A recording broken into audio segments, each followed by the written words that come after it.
Let's lock in. Eddie Hearn spins a web of deception to cope with Bivol's loss. Okay, so it's been a rough go for Eddie since Riyadh's season started. You know, Frank, Bricktop Warren, giving him that work, basically going undefeated in the 5v5. Then Daniel Dubois sparks out his cash cow, Anthony Joshua. He got a little bit of something with Sky Nichols beating Chapman on the undercard, but let's be honest, that really, I will separate. In men's boxing, he hasn't got a win against Frank. In women's boxing, he has one win against Frank. But it's not just Frank. Everyone's getting a piece of Eddie, and last night, Top Rank got a piece of Eddie, and hopefully the horrible commentary by Timothy Bradley last night will get him fired if we've been calling for whatever, But anyways, getting back to this, Eddie he's struggling right now, and I won't get into it because I done told y'all about Eddie, but it's all good.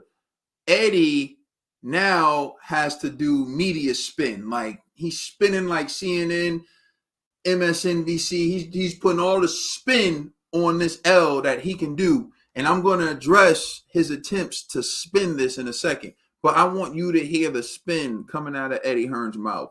So I'm not going to have you wait any longer. Let's listen. This video appears courtesy of Fight Hub TV. Follow Fight Hub TV on Twitter and subscribe to Fight Hub TV on YouTube. Let's listen to Spin Dr. Eddie. A joke. Say that again. It's a joke. Yeah. They knew. They told him in the 10th round, you have to knock him out to win this fight. Who told him, the corner? Yeah, it's on TV. Yeah. They're all standing in the corner. The fight's over. We're in the Bivol's corner. I'm looking around. They are like this. How could you score that fight 8-4 to Arthur Beterbiev? Unbelievable. Terrible decision. Terrible decision.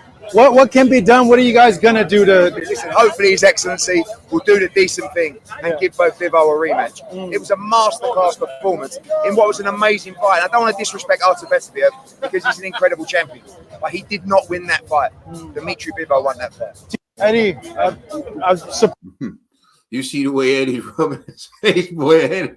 Eddie's fighters are dropping, boy. he better not. I know he fears clapback Thursday.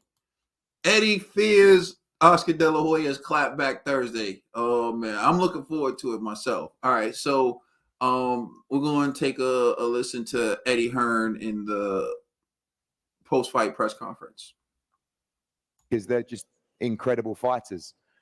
But I find it sickening that after a lifetime of hard work, Dimitri Bivol is not undisputed champion tonight. He won that fight. I struggled to find anybody on our road, a row behind, on the TV rows, who didn't score the fight to Dimitri Bivol. To find a judge give that fight 116-112 and give Dimitri Bivol 4 rounds in that fight, this judge should never work in the sport again.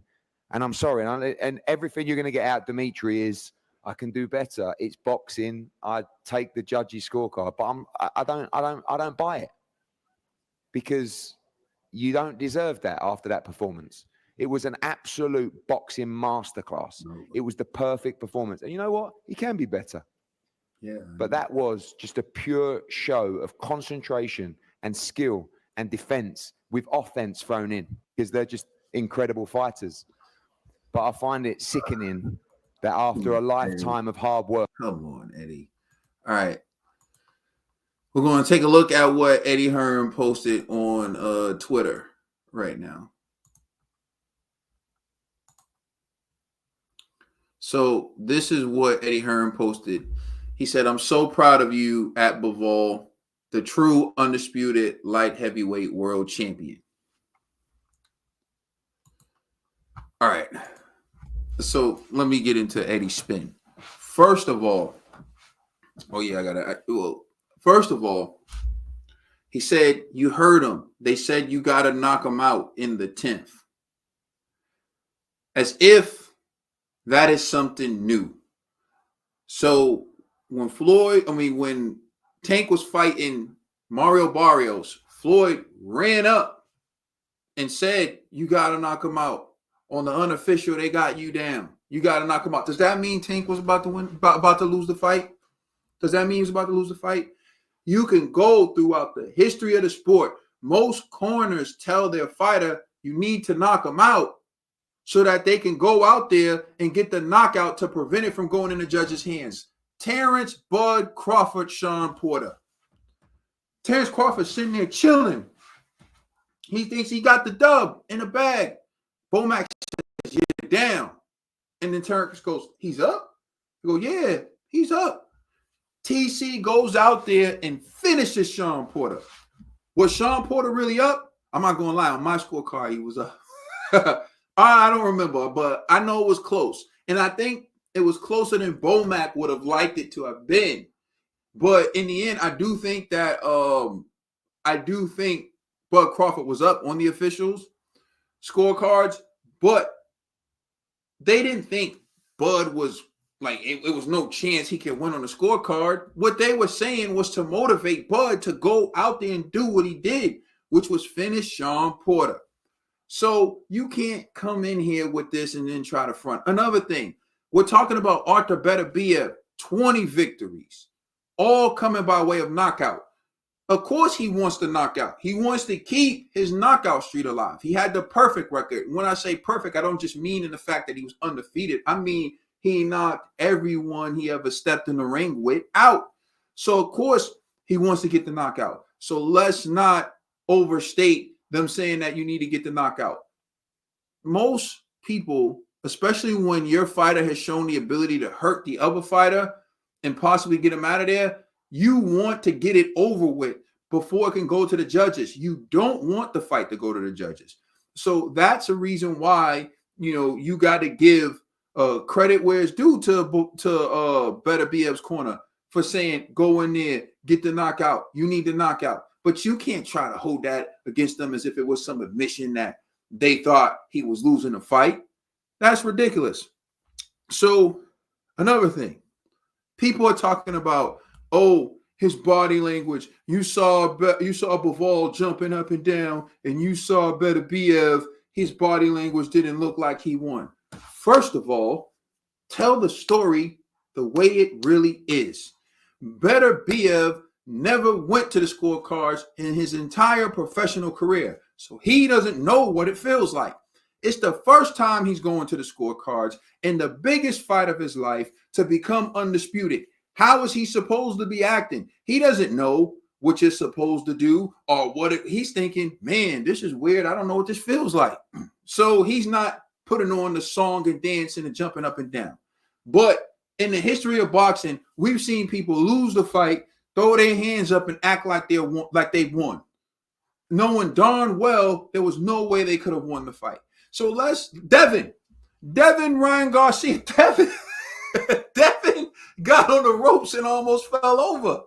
Like, come on now. So since when has putting your hands up and acting like you won the fight become some indication that you actually won the fight? And when do facts not matter? The fact that this man was on a 20-win KO streak, not just knocking out average Joes like how Edgar Berlanga built his resume, knocking out champions, becoming unified, lineal, all that. And in the biggest fight of his life, he has to rely on the judges' scorecards because he couldn't take it into his own hands like he's accustomed to doing. So tell that story, right? They told him he needed to get a knockout in the 10th.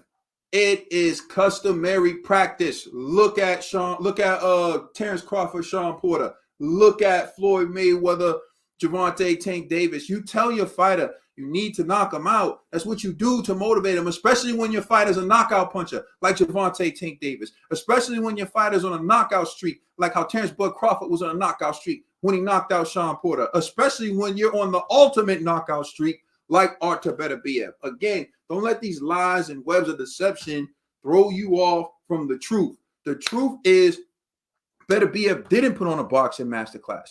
A boxing masterclass means you leave the way you walked in. It means you barely get touched. It doesn't mean you pick off punches with your arms. It doesn't mean you get severely outworked. It doesn't mean your opponent lands just as much punches as you.